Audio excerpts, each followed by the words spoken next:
Siyanibingelela nonke balaleli nani babukeli egameni likaJesu Kristu oyinkosi nomsindisi ezimpilweni zethu.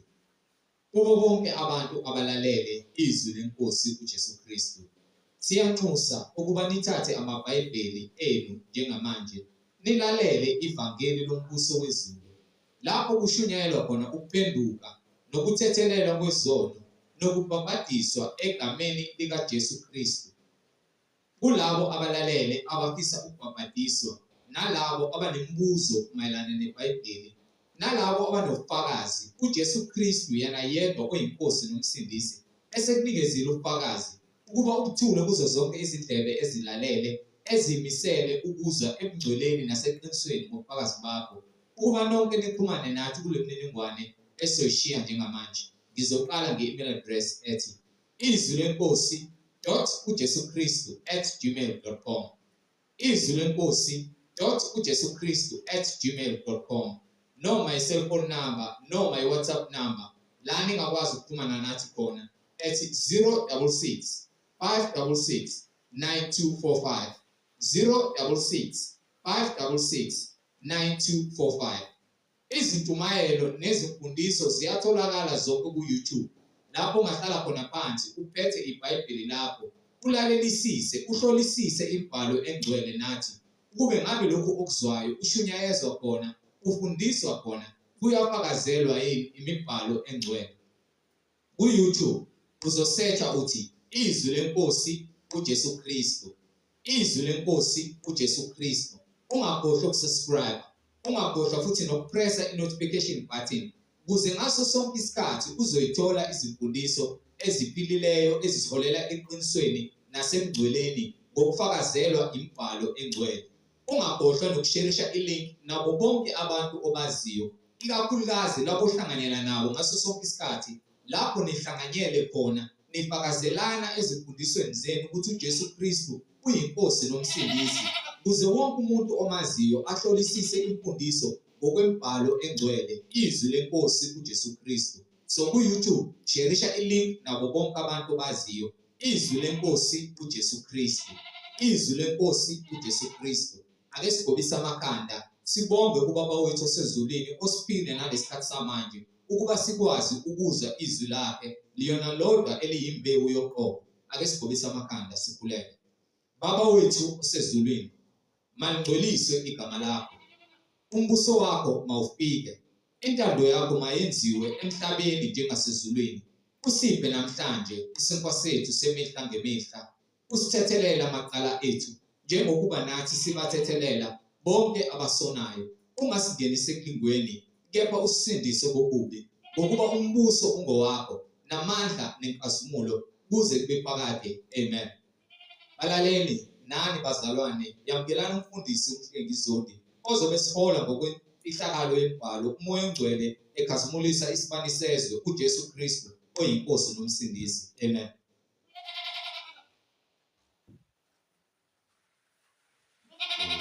Siyabingelela bazalwane egameni lenkosi uJesu Kristu uNinimandla onke. Silokhu sithule bona ubufakazi ngayo imibhalo ukuthi yinye inkosi, yinye inkolo, omunye umbhabhadiso egameni likaJesu Kristu uNinimandla onke. Silokhu simbonga njalo uNkulunkulu ngobuhle bakhe phezu kokuphila kwethu,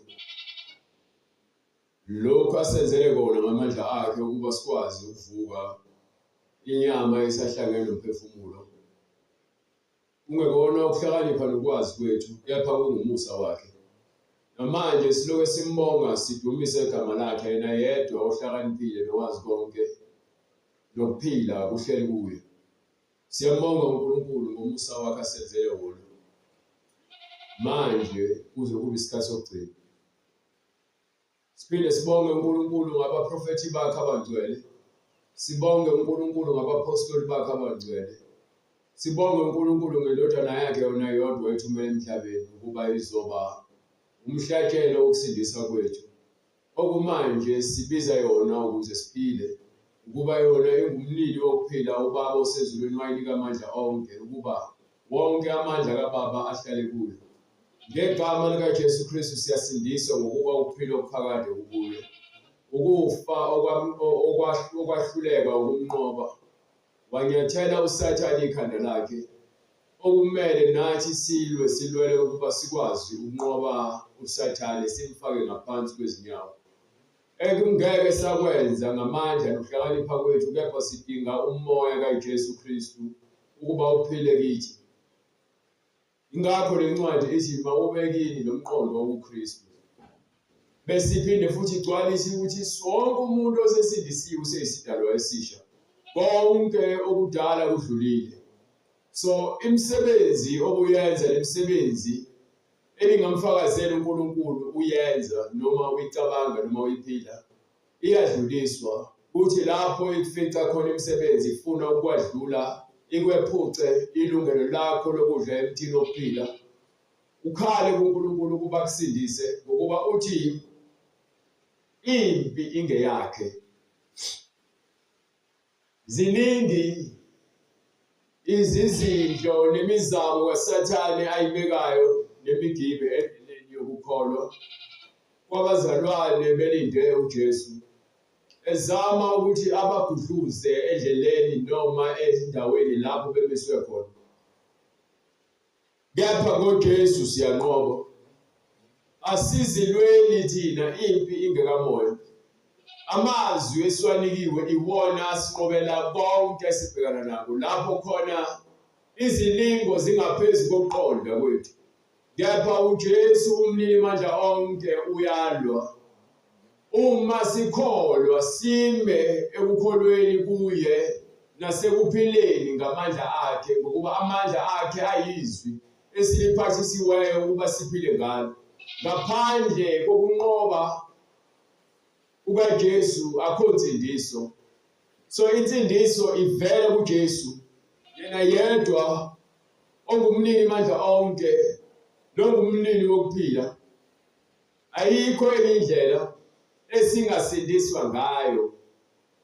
Alikho elinye ithemba esingaba nalo. Alikho elinye igama esingalibiza esingasindiswa ngalo.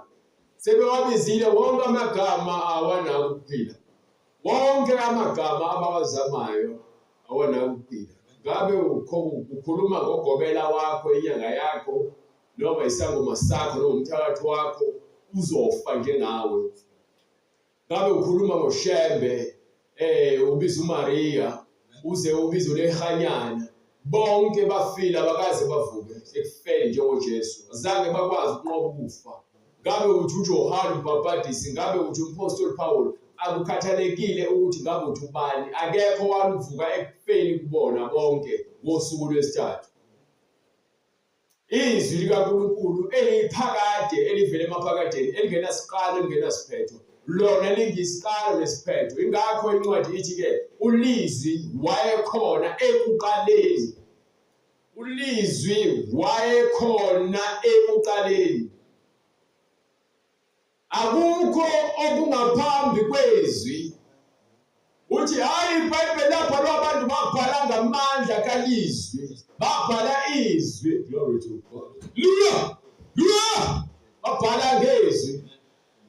Izwi ilona eliphilisayo, njengoba sidlulisela izwi nabo baphila ngamandla ezwi. Izwi elithi lona lingumoya. Okholwa ezwini ukholwa ngokomoya nangokwaqiniso. Awukholwa ngoba naku ubona abanye abantu bekholwa, kepha ukholwa ngamandla abonakaliswa ngenxa yezwi. Lithi izwi leza kwabalo, kepha abakwalo azange balamukele. Kepha labo abalamukela bakholwa izwi bafaniswa njengamadodana namadodakazi kaNkulunkulu, bengasazelwe-ke manje ngenyama negazi, kepha sekuguqulwe izingqondo zabo, sebezele kabusha ngokomoya, ukuba umoya lo izwi eluthumele kulabo abakholwayo bazakusindiswa. Intukuthelo ezayo ekamoya, umoya uza ngolaka lentukuthelo yawo ngenxa yokungakholwa kwethu. Asibhubhiswa ngenxa yokuthi izwi liyasizonda, sibhubhiswa ngenxa yokuthi sinenkani. Asizugwetshwa ngenxa yokuthi thina abantu silahliwe ngoba engasifuni ulizwi. kepha sizolashwa ngenxa yokuba likhuni kwezinhliziyo zethu. Inhliziyo engumkhohlisi futhi iyona lenkani akuyena ulizwi. Ulizwi ufuna abantu abathobekileyo. Ingakho ethi fundani kwindodana yakhe ukuba yona imnene futhi ithobekile enhliziyweni. Awuzusindiswa ngoba umuhle noma unemali noma naku mhlawumbe unesibhamu noma mhlawumbe usindiswa ngoba naku unamanga kakhulu uzofika ugoqa uNkulunkulu bese ungene ezulwini. Cha, awuzusindiswa ngokuthi wena uhlakaniphe kakhulu. Uzokusindiswa ngokuba ulizwile izwi wayesulithobela. So isitha-ke sona siyalazi izwi. Sisebenzisa izwi ukuze sithukise labo abathi bayakholwa bengalazi izwi, nalabo abakholwayo belazi izwi bese balethele amacebo ukuba nabo balahleke endleleni. Ingakho lithi iBhayibheli abaningi basala ehlane ngenxa yokuthi abakholwanga. Khona sebeyibonile imisebenzi kaNkulunkulu. Khona sebabonile amandla kaNkulunkulu kepha baqhubeka bafuna uNkulunkulu babo. Ngiyambonga uJesu ukuthi aziveze kimi.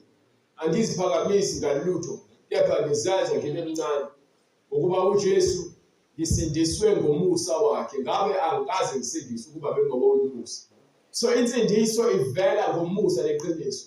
Ingakho incwadi lokho igcizelela lapha kwincwadi sahluko 1 kaJohane verse 16 and 17. Bese unginike le ncwadi le eJohane 3, 16 and 17. Awuzama ukushesha-ke futhi.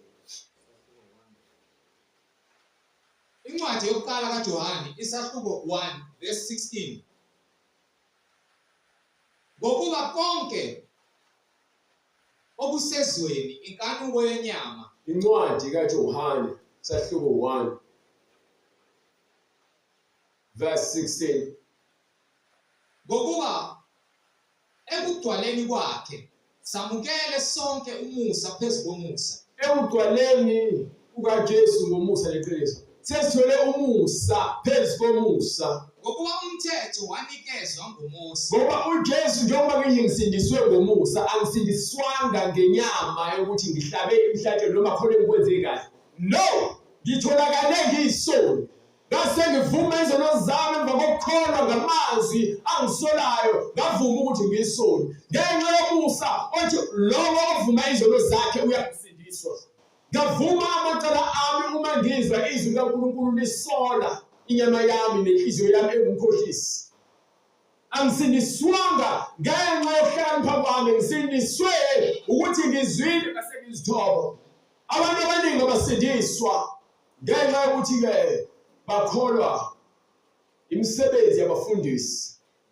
Bafuna ukuzitshela bona ukuthi bahlakaniphile ingakho besindisiwe.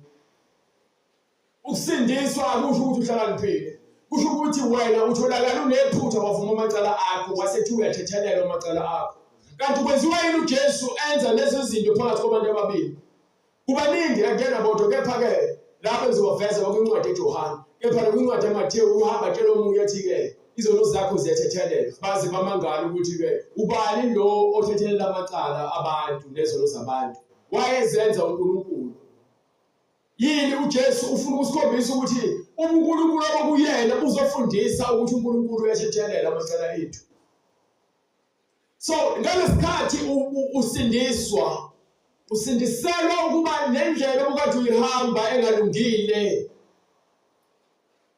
uyiyeke, ngokuba awuseyona loya muntu lo abamaziyo ehamba inkambo yobumnyama nenkanuko yenyama. Kepha manje seguqula ingqondo yakho washintsha ukwenza.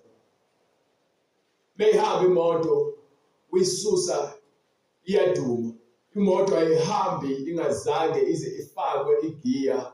Umshayeli bese anyathele accelerator emva kokudedela iclash ukuze imoto ihambe phambili. Uma seyihamba imoto iyashintsha indlela yokuhamba.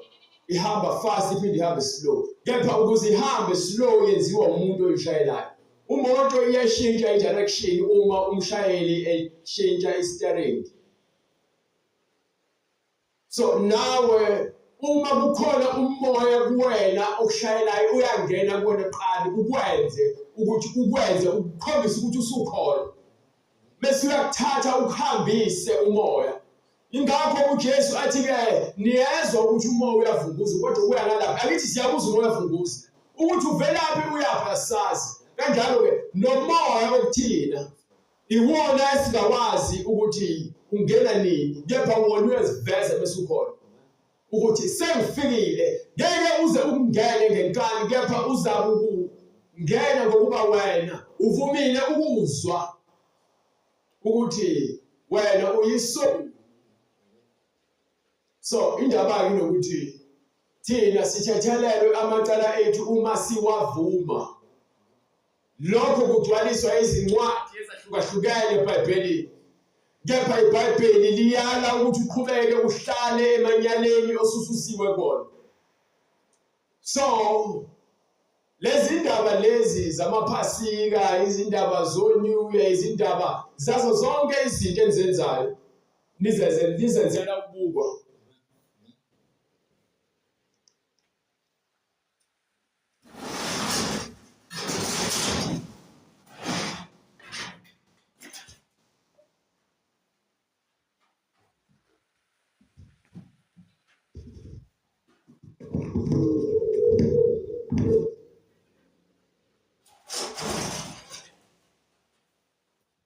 So abantu bathi iphasika seBhayibhelini yebo, kepha kushiwo ukuthi igcina njengoba beligcina njengoba seligcina leza le inkosi eliyenzayo emhlabeni. Lize lithi iBhayibheli kwincwadi yaseGalatia ngithi usahluko 2 verse 11. Incwadi yaseGalatia no usahluko 3 sahluko 3 manje sahluko 4 verse phakathi kwesahluko 3 nosahluko 4 ubheke lapho kusukela kuverse 11. Awufundele usahluko 3 verse 11. Incwadi kwabaseGalatia isahluko sesi-3 verse 12. Yes. Ngokuba umthetho awusiwo okukholwa. Verse bani? Verse 12. Ngithe ngifuna verse 11. Kepha ukuthi ngomthetho akukho umuntu olungisiswayo. Ngomthetho akekho umuntu olungisiswayo. Okusho ukuthi akekho umuntu ophelisiswayo ngomthetho. Ukuba akekho uJesu ngokomthetho. Ukhona uJesu ngani ngomusa nangeqiniso. Ngokomthetho akekho olungisiswayo. Ezo lonto leyo.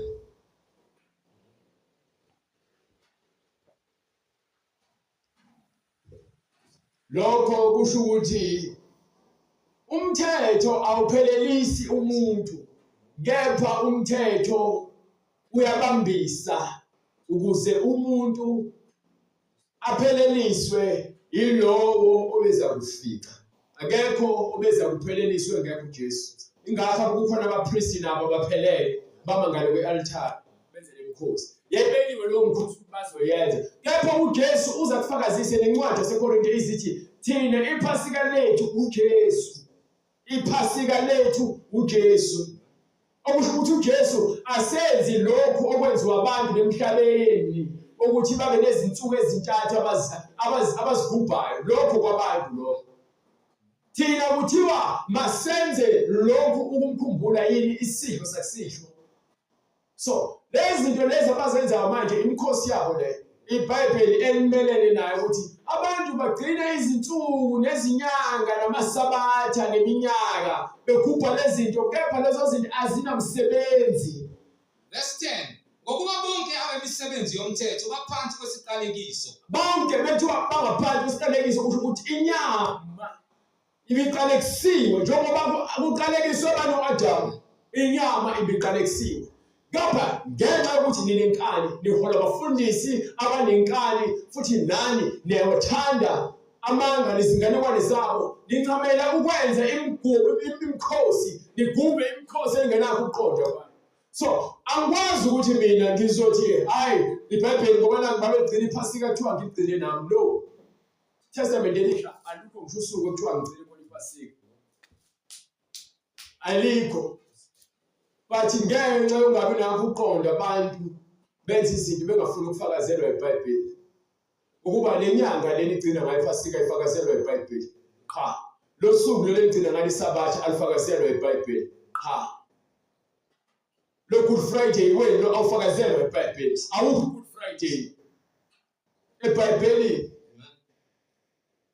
Ama-Easter ne-Passover izinto eziwu-2 ezingahlangani. Kufana nomhla ka-25 i-Christmas Day, usuku lolu lukaDisemba lokuzalwa kukaJesu, izinto eziwu-2 ezingahlangani. Kufike kube khona indoda ekuthiwa uMary ubani uSanta Claus, le ndoda emhlophe egqoke impahla ezibomvu enentshebe emhlophe, bese kuzothiwa uJesu ngapha. Ungitshela ukuthi kuhlangana kanjani lokho kubili. So lezo zinto lezo zifakazela ukuthi niyakholwa kepha nakho uqondo. Ingakho uJesu athi nina nikholwa eningakwaziyo. Wonke amabandla alandela lezi zinto akholwa izinto. Baningi abantu ngihlezi ngisho ukuthi abantu bawufube. Abafundisi benu bajabuliswa ukukhethwa babangeni bahlaliswe phambili. Bajabuliswa ukugqoka imjivo emide eshamakaleni. Bajabuliswa ukufaka okhola bese babizwa abafundisi abakhulu. Kepha iqiniso abalazi. Inkonzo yePhasika asikwazi ukuyenza. Kufanele ugcine iSabatha, angikwazi ukwenza. Uma ungakwazi ukugcina iSabatha, inkonzo yePhasika ngizoyigcina ngithi ngiyigcinelani. Ithi iBhayibheli niyakuba ngcwele ngokuba mina uJehova wengigcwele. Siyabalekela umngcwele sigijimela imikhosi eyahlula abantu abeyinikiwe. Lento ayidinga iminyaka, idinga wena ukuthi uma ufunda izwi kaNkulunkulu ube nokuqonda okuyintando yakhe, ube nokuqonda. Kukho konke uNkulunkulu abiyalelile abantu wayesefundisa kuJesu. Abaprofeti abafundisi lutho, bakhuza abantu bese benika isiprofeto sokuzayo. Umthetho umile wona kwakumele ufundwe ngaso sonke isikhathi ngeSabatha. Uma uJesu efika ethi angizanga ukuzobhubhisa umthetho nabaprofeti kepha ngizogcwalisa, usho ukuthi uJesu lokho obekusemthethweni khona kumele kunezele ukuze kupheleliswe konke. Abaprofeti abaphikisani nabo bonke abakhulumile ezogcwaliseka. Afika kugcwalisa uJesu. Ingakho kwincwadi yaMathewu isahluko 5 beqala ukukhuluma athi nizwile ukuba lithi iBhayibheli ozonda isitha sakho uthanda umakhelwane wakho. Uthi kepha manje angisho njalo. Ngithi ke manje wothanda umakhelwane wakho njengoba uzithanda. Uzwile lithi kuthiwa ngokudala ke ngiphazamisa lowo ungaphindi, kepha lokho buko umuntu wesifazane manje amkhanuke usephindile. So understand ukuthi kunezinto ezibekiwe emthethweni kepha uJesu ufika sigcwalisa. Mafika uJesu ufike enza imisebenzi ngeSabatha. Bayambuza athi mina inkosi yeSabatha. Kulungile ukuthi uwenze okuhle ngeSabatha. Kepha nina nisalandela abafundisi. Baningi abantu abazoya esihogweni. Baningi abantu abayizimpumputhe belandela izimpumputhe. Baningi abantu abalandela abafundisi nezimfundiso zabo ezidukisayo. Baningi abantu abazitshela banomoya ongcwele kepha bengenawo ukuba izwi likaNkulunkulu abaliqondi futhi abalazi. Baningi abantu abadukiswayo ngenxa yokuthanda abantu ngaphezulu kwezwi. Baningi abantu abalandela amagama amabandla ngoba nakho bebalekela izwi. Kunezinto ezibuhlungu ukuthi uma uzibuka zenzeka phambi kwakho ubuzwe ukuthi umoya kaNkulunkulu kuwena uyahlukumezeka ngenxa yokuthi abantu bayabhubha phambi kwakho ungekuze ukusize ngalutho. Ngokuba uSathane uma eseyivalile impumputhe amehlo wenza ngakho konke okusemandleni ukuthi ayenze lenhliziyo yempumputhe ukuthi inhliziyo ibe likhulu.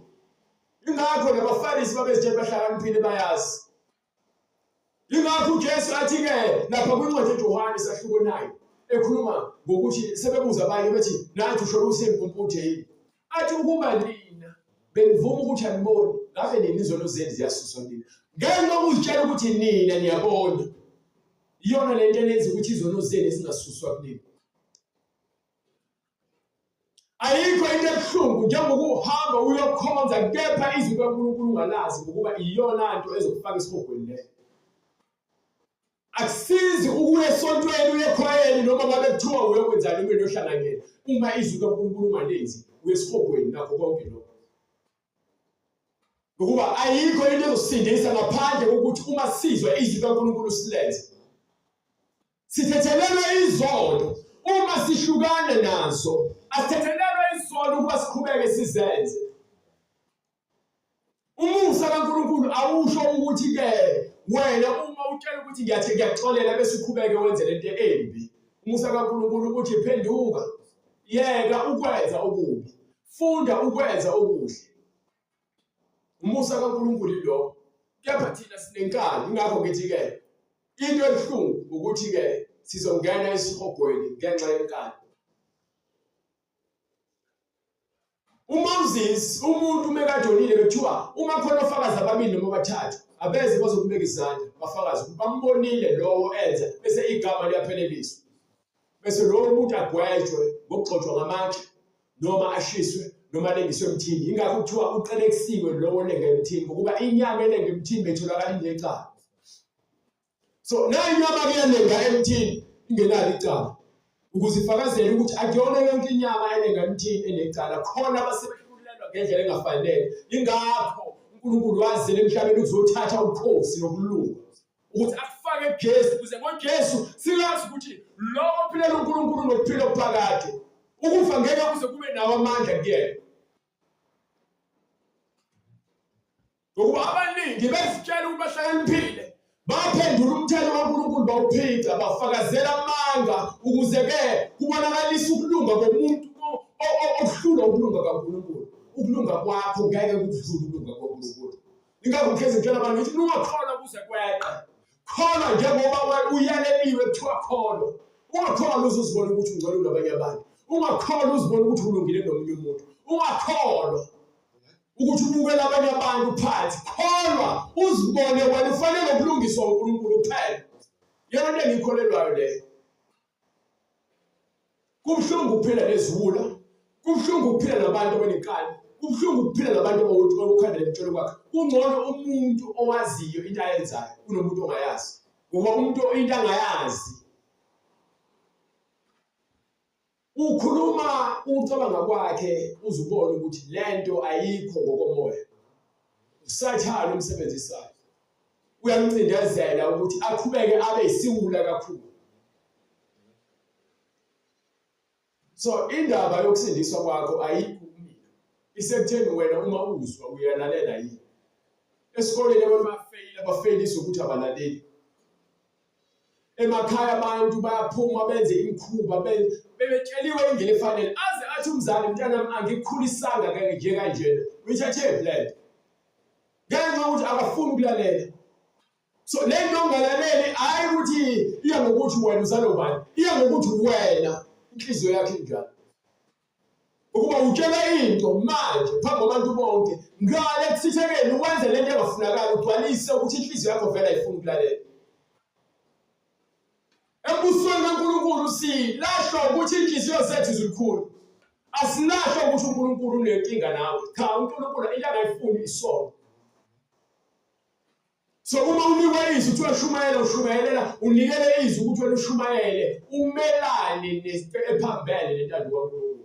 Ingakho uNkulunkulu ekhuluma noIsaya ethi hamba utshela abantu bami iziphambeko zabo.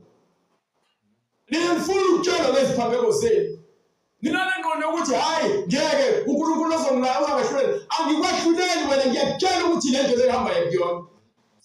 Into enza ukuthi ungafuni ukutshela ukuba wena ujabulisa isono naso futhi sikujabuliswa kwesikhashana ingakho ubona ngathi kufanele uhambe leyo ndlela.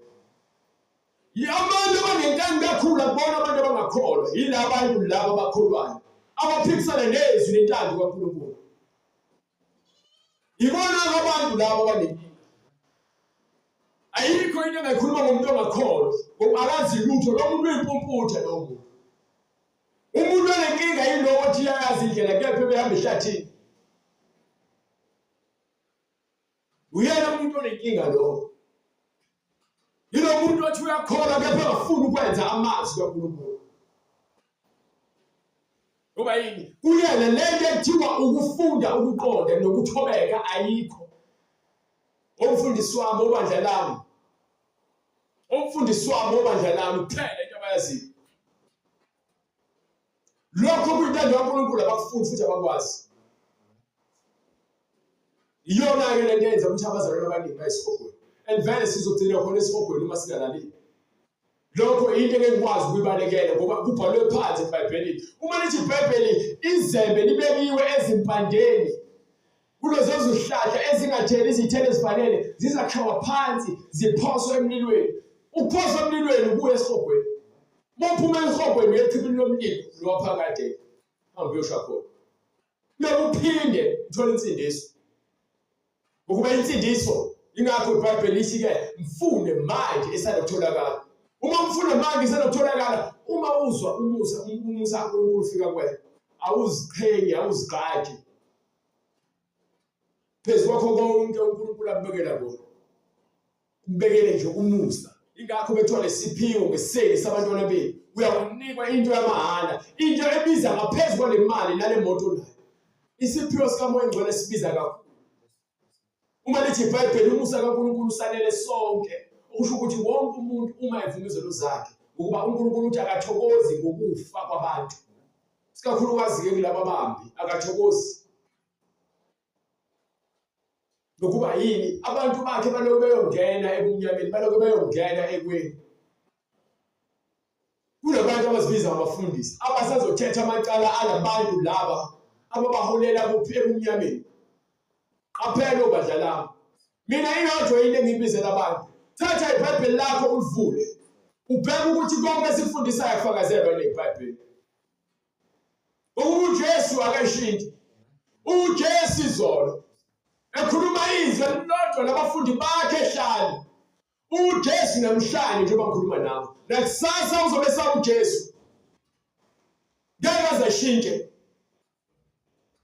Ngenxa yokuthi-ke namhlanje sekumele azwele wena ukuthi uhlale entweni angayifuni yena. Okusho ukuthi bonke labantu ebagwebe ehlane akathela msebenzi phela. Ukuba yini? Ukuthi wayedlala ngabo uyaguquguquka uJesu. Ukuthi wafika emhlabeni wakhombisa uthando, wayetshela abantu ukuthi-ke fundani uthandana ngoba nami nginithandile futhi nginibekezelele. Njengoba abanye beyizifebe nje ngiyabathanda, uma bezophenduka nje bazothola umusa. Njengoba abanye bengabathelisi bentela belanda izimali ngendlela engafanele, labo bantu uma bephenduka ngizobathethelela. Njengoba abafarisi belenkani, uma ngase babone ukuthi banqunu ngizobathethelela. Abantu abazojeziswa yilabantu abantu beyibona into ukuthi iyona bayiphikisa. Ibona-ke labantu labo. Ilabo esithi bawokhanda lemtshelo kwakhe. Abawomthamo olukhulu, onhliziyo ngiyise. Ibona labo abazokuthunyelwa emgwetshweni. Ngoba yini? Uzwile izwi. Likutshela lithi thethelela, wangafuna ukuthethelela. Lakutshela izwi lathi phenduka, wangafuna ukuphenduka.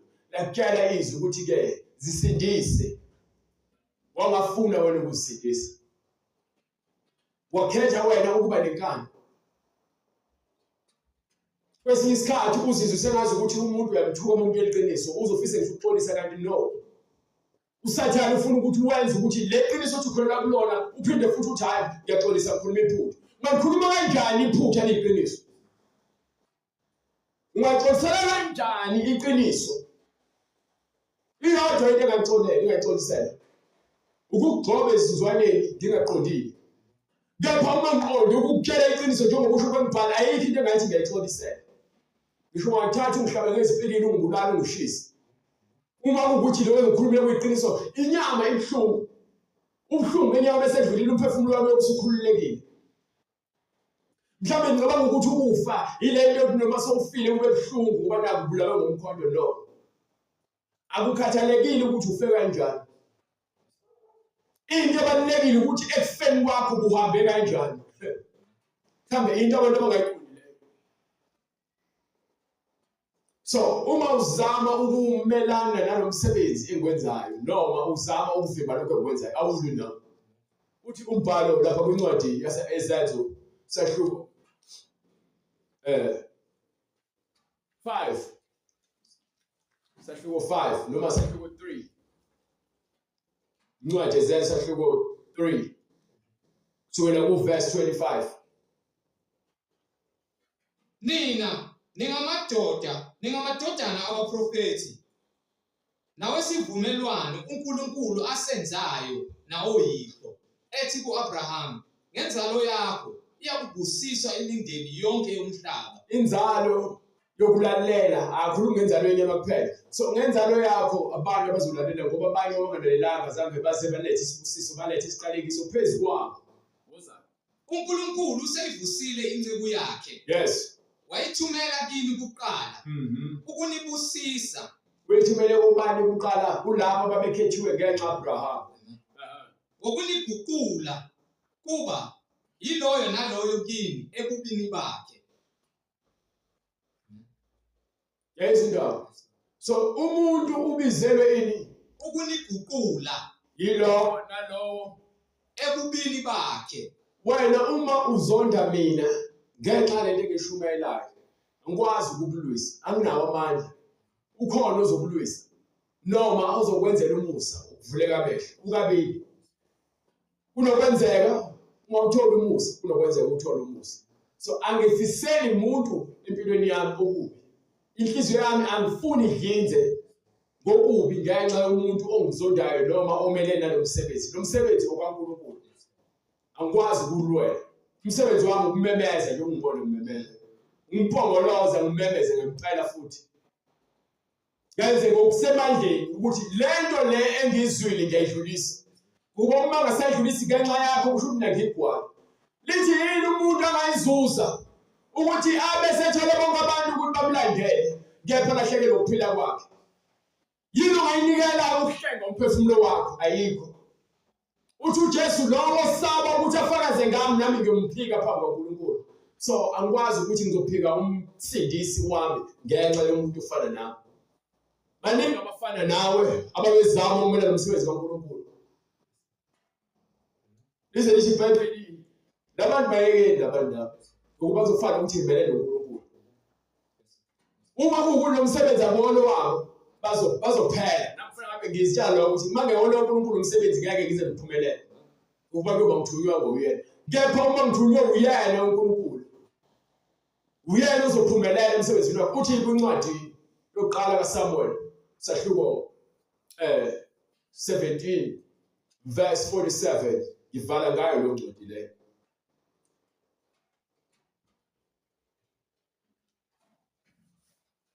Ngencwadi oqalile yaExodus, incwadi Exodus sahluko 20 sukela ku verse 4. No, Deuteronomy. Incwadi Deuteronomy sahluko 20 verse 4.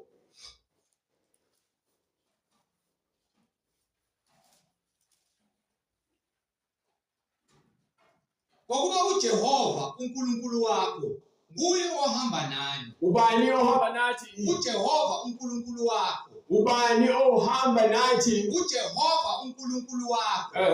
Nguye ohamba nani. Yes. Anilwele nezitha zenu. Anilwele nezitha zenu. Impinqotho ngaphambili mina ngisuke ngizohamba mina lonke ngiyafika ngibona kuvuleka indlela ngisuke ngazi. Ukuba noma ngimethembayo ukuthi uyena olwa impi noma izipho ezibhekene nami. Impi ekamoya ngiyoneni yami. Yonke imimoya emelene namandla kaNkulunkulu iqothwa nguye, hayi. Anginakuzibonga, anginakuzikhukhumeza nalutho. Amandla avela ngaphezulu. Ngimi ngabo amandla avela phezulu angizimele ngokuhlakanipha kwami. Noma ngabe ubani ozama ukumendlela uNkulunkulu, udila ngoNkulunkulu hayi nomhlenge. Ukuthi uNkulunkulu uzokwenzani angazi ngokuba uApostle Paul wathi ehambe emelene noNkulunkulu omvula amehlo wathola umusa. Abanye batholanga amehlo umusa lo. Abanye bakutholi. Inkosi uHerod yabona lesihlalweni. Ngoba yini ezenza uNkulunkulu noma efuna uzobona uNkulunkulu ukuthi uyena okwazi ukuthi akwenzele umusa hayi mina. So mina umsebenzi wami ukukhuluma into engiyilwe ngoNkulunkulu. Anginanzondo noma neqhubu namuntu. Inhliziyo yami ngifuna ibe msulwa ukuze kuye uJesu ngokuba ngaphandle kwenhliziyo emsulwa leli izwi langithi ngikhuluma ngalo ngeke ngimngene. Ngoba uSathane uzongivala amehlo ngokuthi ke ngisebenze ngemizwa nasasebenza ngomoya okumele uhlale kimi. Akusebenza umoya lo kuthiwa iwona impi ingekamoya. Ingakho lithi asibambene nenyama negazi, impi akuyona yenyama le engiyona mina. Ngihamba kuvuleka izindlela. Ngihamba kushayeke kucisheke imililo ebethu ibasiwe ngenxa kaJesu Kristu. uma sekufika isikhathi sokuthi ngihambe ngizohamba hayi ngamandla omuntu ngenxa ukuthi uJesu usevumile njengabanye abaprofethi nabapostoli bahamba kwasekuvuma uNkulunkulu. So kubani ukuthi mina ngazulwa izimpi zale emhlabeni? Uthini uSamuel oqala sahluko 17 verse 47. Yazi yonke lenhlangano ukuthi uJehova akasindisi ngenkemba. Yazi yonke lenhlangano. Yazi yonke.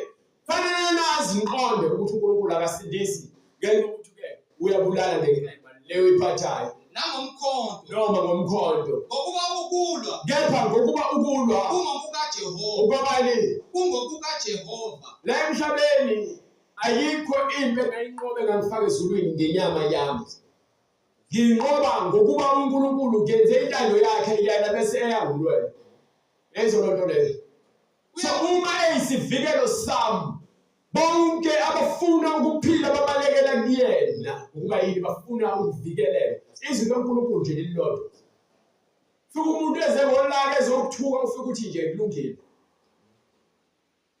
Uthando intando yaNkulunkulu mayenzeke. Ngoba yini kunezinto ngokwazi ukuzivika. Uma ngase uzama ukulwa impi yenyama ngenyama khona uzosala phansi. And lobabili nilwela inyama niyaphakathi esihogweni. Ngakho iBhayibheli lithi ke uma umuntu ekumangalela vumelana naye endleleni ningaze nifike umahluleli. Ezindaba impi ekaNkulunkulu iloko nje kumele ukwazi. So akekho umuntu ongalwa impi ngamandla akhe. Akekho umuntu ongazimisela impi ngamandla akhe. Impi ekaNkulunkulu. Awunika incwadi yesibili yaseKorinte sahluko 10 verse 4 ivale ngayo. Uma ke sekufika isikhathi sokuthi wena usindiswa ngamandla kaNkulunkulu. Uma unenkinga nevangeli unenkinga noNkulunkulu uqobo lwakhe.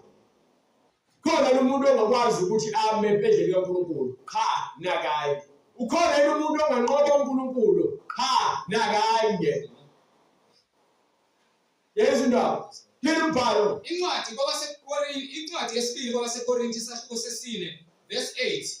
Siyacindezelwa nxazonke. Siyacindezelwa abafundisi amakhono abasezweni abathakathi izinyanga nezangoma zizama ukumelana namandla kaNkulunkulu. Kodwa asinyinyeki. Kepha angeke ungibone ngithi ke sengeke ukushumayela ngenxa ukuthi ngisajiswe umuntu.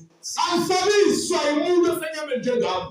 Angikwasabi noma kuthiwa ngihlonipha lapha ngikwesabi. Yini ngisaba lowo ngithumileyo bawulilwe. Uthi ke sabani lowo othi bese kulela athathe umphefumulo wakho ufake esogweni. Ungasaba umuntu okwazi ukuthi abulale inyama legazi kuphele kanjalo. Angisabi umuntu ongabulala inyama yami. Ngisaba lowo ozothatha umphefumulo wakho ufake esogweni. Yongisiza kaningi ukuthi ngenzela wena umusa noma ufefe ukuthi wena lokho kushoyo ukwenze kepha egcineni bese wena ungifake esihogweni. Siyaxakeka kodwa asidikibali. Noma kuthiwa ke zikhona izihlupheko kepha ngiyekelele ukholo lokukhala uNkulunkulu. Noma kuthiwa ngisamebezi ngikhala uNkulunkulu kepha inhliziyo yami ifuna yena ukuba uyena engimaziyo izwi lakhe liphila kimi elenza mina ngiphelelise kuye uma ngizokwenza intando yakhe. Siyazingela kodwa asidele. Noma sebesizingela lithi iBhayibheli ke lapho ke belizingela bathandazeleni libabusisa abanqalekisayo ukuba yini khona lomoya kumele ucishwe. Uma isitsha sakho sofuna amanzi sinike siphuzise masilambile usinike ukudla ngoba ngokwenza njalo kuyofana ukuthi usiqulela ngamalahle ekhanda. Siwiswa phansi kodwa asibhujile. Noma sebebulala babulala inyama kuphela kepha umphefumulo abakwazi ukuthinta. Elana mawukholo umuntu angabulala inyama yakho. Ngisho umuntu othi ukubiza emsambi ngaze akuthola ngoba umphefumulo wakho awukho ezandleni zakhe. Umphefumulo wakho okaNkulunkulu. Ukuphila kwakho kulele uNkulunkulu. Abantu abafuna ukuvuma beqiniso ukuba yini bathanda izinganekwane bathanda abantu. Abalithanda iqiniso. Sithwele njalo emzimbeni yethu ukufa kukaJesu. Yes, ukufa kukaJesu sikuthwele ukuthi inyama kumele ibulawe ukuvusa umphefumulo. Ukuze nokuphila kukaJesu kubonakaliswe. Ngiphe incwadi leyo. Nginike yasahluko 10 verse 4. Come on. Sahluko 10. Come on, right. Sahluko 10 verse 4. Ngokuba izikhali zethu zokulwa So izikhali zethu zokulwa kusona ezenyama. kasizo ezenyama. Yebo. Kodwa ngaye uNkulunkulu. Ngobani? ngoNkulunkulu. Uthi impi ingeyaphi. Angikhathali ukuthi ngoba unguwe kanjani. Angikhathali ngoba ungicabangelani. Angikhathali ngoba uzizwa kanjani ngami. Uma usathane entshela ukuthi nginyanye, ngizonde, ngibulale, ngizingele, ngithakathe, angikhathali ngokuba mina ngingoNkulunkulu, umphefumulo wami unikele kuyena. Kodwa ngaye uNkulunkulu Uyena onqobayo onginika amandla okunqoba. Ngithi ngidlula kuvaliwe ungazi kanjani. Kade babengifisela okubi. Kepha ngokuba umphefumulo wami usezandleni zikaNkulunkulu. Namhlanje ngithi ke konke okuyintando yakhe kumele kwenzeke ngami ukuba yini ngingowakhe angena womuntu. Sinamandla okubhidliza izinqaba. Lonke into ephakameyo izinqaba zikamoya lapho abantu bezitshela uNkulunkulu uyabhidliza. Sichitha izizidlo. Yonke imicabango emibi nezizidlo ezingasile uNkulunkulu uyabhidliza. Nakho konke okundephileyo. Nakho konke okuzitshelayo nabantu ababiphileyo abantu ababiphana ivangeli uNkulunkulu ushaya onke lowo moya. Okuphakamisela ukuthiyana nokumazi uNkulunkulu. Okuphakamisele kusho ukuthi leyo nto leyo into emile ifuna ukuthi imelane nokwazi iqiniso. Ayifuni ukuvuma iqiniso. uNkulunkulu uyena onqobayo ngamandla akhe akunqoba umhlengi. Umhlengi uyisitsha neveseli elisetshenziswa uNkulunkulu ukuba enze intando yakhe. Angenzi intando yomuntu. Bese kuziwa ezwini lenkosi angiyenzi intando yomuntu. Bese kuziwa emngcweleni angiyenzi intando yomuntu. Angincengi futhi umuntu ngevangeli. Namacebo onke siwathumbela ukumlalela uKristu. Amacebo wonke imicabango efikayo kumina nabantu abayicebayo ngazo ngiyathunjwa. Ithunjwa ekutheni khona kumele bamazi.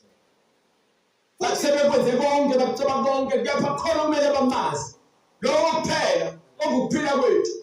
Siphila ngomusa wakhe nokufa kwethu futhi sezandleni zakhe.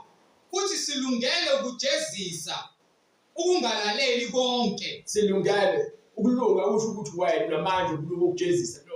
Silungele uma ulungiso uyalunga kume kufika ungalaleli ufike kuvume ukuthi ke khona umoya kaJesu ophilayo kwena. Khona umoya ongalaleli. Ofika ubuse kubantu obenza ukuthi ke bangakwazi ukulalela nokuthobeka. Lo moya lowo yakuza ukuthotshisa umhlengi. Yabona mase kuthiwa mina ngifuna ukuthobisa. Sengaza amaqhinga namacebo noma ngikusabisa khona uzothoba. Kepha yilowo obizwe uNkulunkulu. Utholiswa uNkulunkulu. Akasabi umuntu. Uhlonipha abantu abathande bonke kepha akasabi ukuthi uzokwenza into embi ngenxa yomuntu. Ngifuna ngithathe ungishise, ungigwaze, ungibulale, unginqume ngiphila, uthi angivume ukuthi uNkulunkulu ngiyamyeka. Ngeke. Ukuba yini? Angisabi ukufa, angisabi ukufa. Into engisabayo ukuthi mase kuthiwa ngifele emanyeleni kungabhlungu. Kepha ukufa kona ngikusabi ukuba ingubo sonke sizoyembatha, sonke sizodlula kuphe kufeni. Ngabe ukufika ngale ukufa wena uzokwenza njani? Base kuphelele ukulalela kwenu. Xa sekuphelele ukulalela kwenu. Bekani lokho okuphambi kobuso. Uma umuntu ezethemba yena ukuthi ungokaKristu. Yes. Makabuye aqonde lokhu ngokwakhe ukuthi njengokuba yena engokaKristu sinjalo nathi. Uma uthemba uJesu, ungamthembi uJesu bese usiphakamisa. Themba uJesu phakamise yena. Ngoba sonke singabantwana bakaNkulunkulu. Labo abathanda uJesu bona abathanda uNkulunkulu kakhulu. Labo abahleli kuJesu bona abathanda uNkulunkulu kakhulu. Labo abasadila imikhuba uNkulunkulu usabenze imusa kungelinye ilanga uma kwenzeka ingqondo yakhe ivuleke. Athi uNkulunkulu ngiyabona ngonile amanga ngiyacela ungithethelele. Ngonile uNkulunkulu ngaba isidanga ngicela ungithethelele. Athi uNkulunkulu woza lezo zakho uzokuthethelela. Ufike igezi izono zakho ungaphindi uzenze. Umusi lowo. Yilona lowo ufuna ukuphaphathisa. Lithi iBhayibheli sebebuza sebekuzwile bonke bahlala enhlizweni. Basebethi uPetro nowenye abapostoli madoda bazalwane. Yile sayenza na wayesethi uPetro uphendukani.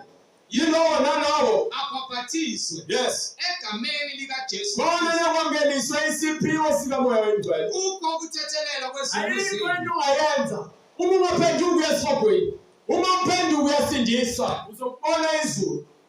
kukho ukuthethelelwa kwezono zenu, khona nakwamkeliswa isiphiwo sikamoya ngoba oyingcwele lesithembiso ngesisele sabantwana benu esabo bonke abakude, esaba bonke uNkosi uNkulunkulu ethu embabiza wafakaza nangamanye amazwi amaningi wabayala wathini zisindiseni kulesi sizukulwane wena othatha isinqumo lalela mawuzetsindisweni uthatha isinqumo wena awuthatheli uhleki isinqumo esakhe isinqumo usathela wena isinqumo hayi ukuthi ufuna ukucelaza ukuthi obani abazofuna ukuhamba nawe thatha isinqumo esakhe isinqumo ungacabanga ukuthi manje bazombuka kanjani mina ngathi ngisilima no wena ozoba isilima kuKristu kungcono wesilima kuKristu nowesilima abantu namhlanje wesilima kubona bonke izintando yabo uhlakaniphile abantu ngeke bakuthokozele ukuthi uthathe izinqumo zakho bafuna ukuthi bakuthelele ukuba usathana ufane nabo thatha isinqumo sakho sokuphilela uNkulunkulu wakho uzongena izulu lakho hayi lawo Jesu Kristu inkosi bonke abantu abezwa izwi kaNkulunkulu liphila kubona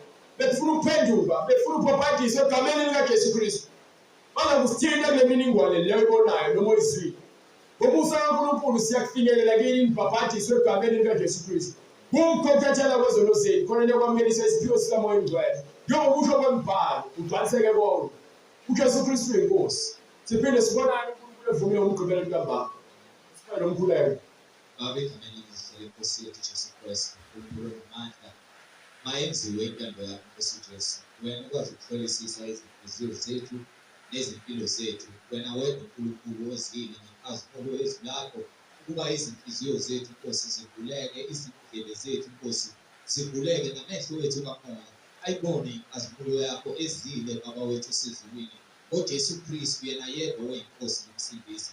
Thatha udumo nenkazimulo kukho konke Nkosi ozenzela wona umsebenzi oyithengele wena ngegazi lakho esiwudlayo Nkosi Jesu Kristu, ukuba udumo nenkazimulo ukusindisa kwemiphefumulo yethu egameni elihle leNkosi Jesu manje